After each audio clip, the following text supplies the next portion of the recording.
اعوذ باللہ من الشیطان الرجیم بسم اللہ الرحمن الرحیم۔ ادغام یرملون کا دوسرا سبق ادغام مع الغنہ، مطلب اس سے پہلے جو سبق اپلوڈ کیا گیا تھا آپ حضرات بھی دیکھے ہوئے ہوں گے، وہ سبق تھا ادغام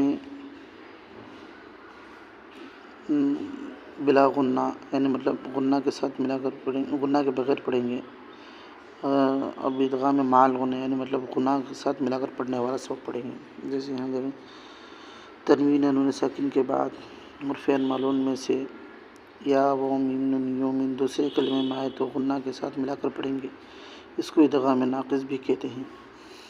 یہاں یرملون میں سے 4 حروف نکلے ہوئے ہیں، پچھلی ویڈیو میں پورا تفصیل کے ساتھ سمجھا دیا ہوں۔ 4